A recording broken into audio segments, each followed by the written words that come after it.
हरे कृष्ण. अचानक एक प्रश्न उपस्थित झाला. नवीन नवीन नोकरी लागली होती. मेहनत करून कॉलेजातून बाहेर आलो होतो.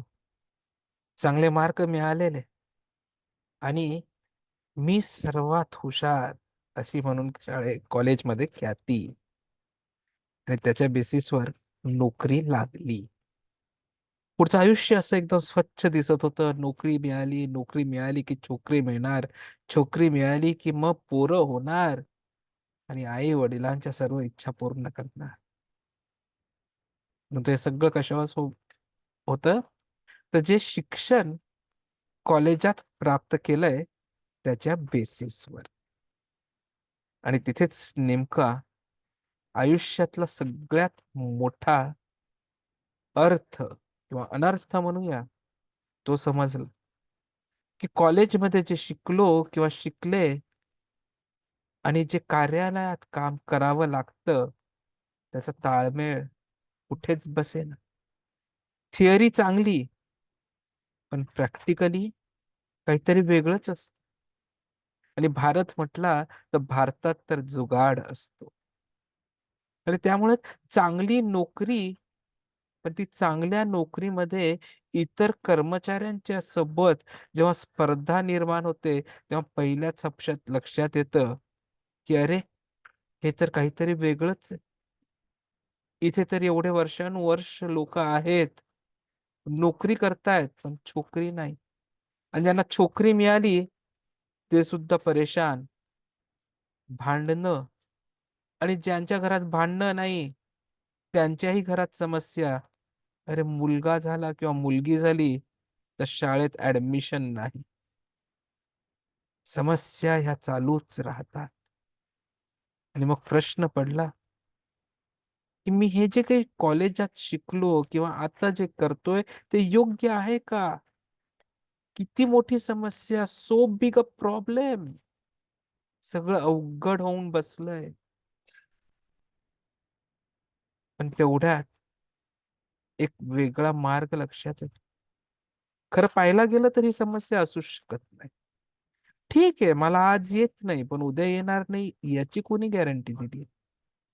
जेव्हा जन्माला मूल येतो तेव्हा त्याला बोलता येत नाही, परंतु आज तर तुम्ही बोलायला लागलात की नाही? कसं? हळूहळू योग्य वेळ आल्यावर. तसंच आज काम येत नाही पण जेव्हा पाहाल, तेव्हा शिकाल, तेव्हा काम येईलच की. चालता जन्मा आल्यावर चालता येत नाही, आई वडील बोट धरून चालायला शिकवतात. तसंच आयुष्यामध्ये कुठे काहीही शिकायचं असेल तर आपला बोट धरणार, आपला हात धरणार एक गुरु अवश्य असतो. परंतु भौतिकतेविषयी आपण काहीही शिकलो तरी मूळ समस्या नष्ट होत नाही. समस्या ही नाही की नोकरी मिळणार की नाही, समस्या ही नाही की छोकरी मिळणार की नाही, समस्या ही नाही की परिवार असेल की नाही. समस्या खरी ही आहे की तुम्हाला जन्म, मृत्यू, जरा आणि व्याधी यांचा सामना करावा लागतो. ही खरी समस्या आहे.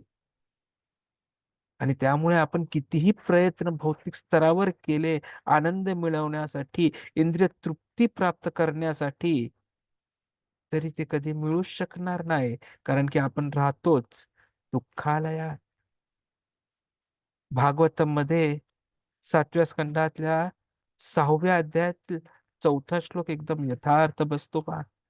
तत्प्रयासो न कर्तव्य यत आयुव्य परम न तथा विंदते क्षेमम मुकुंद चरणांबुजम. जी काही मेहनत इंद्रिय तृप्तीसाठी किंवा भौतिक आनंदासाठी किंवा आर्थिक प्रगतीसाठी आपण करू, त्याने केवळ आणि केवळ वेळ आणि शक्ती यांचा नाश होणार आहे. फायदा काहीच नाही. परंतु जर मी मेहनत भगवंतांच्या प्रती केली तर मला आध्यात्मिक स्तरावर स्वयं प्राप्ती होईल. स्वतः कोण आहे याची मला अनुभूती होईल.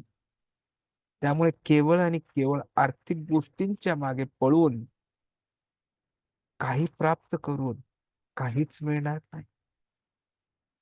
आणि म्हणून प्रॉब्लेम कामाचा नाही, प्रॉब्लेम तुम्ही तुमच्या जन्माचा कसा उपयोग करून घेता याचा आहे. कारण की काम, भौतिक स्तरावरच्या गोष्टी ह्या तुम्हाला योग्य वेळेवर योग्य प्रकाराने शिकायलाच मिळतील, परंतु त्या शिकूनही तुम्ही परत त्याच प्रक्रियेमध्ये अडकून राहाल.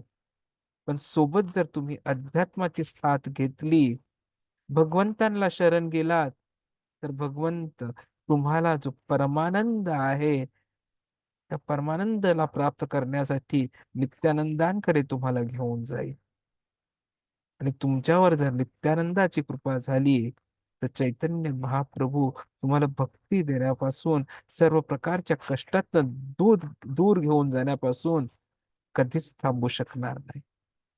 त्यामुळे चला, भगवंताला शरण या, भगवंतांवर विश्वास ठेवा. कारण की कोणी आपल्या सोबत असलं नसलं तरी भगवंत आणि भगवंतांनी पाठवलेला गुरु हा नेहमी आपल्या सोबत राहील. त्यामुळे गुरुचा साथ घ्या आणि गुरु जो मार्ग दाखवेल त्या मार्गावर मार्गक्रमण करा आणि पहा तुमच्या आयुष्यात प्रॉब्लेम राहतो का? हरे कृष्ण.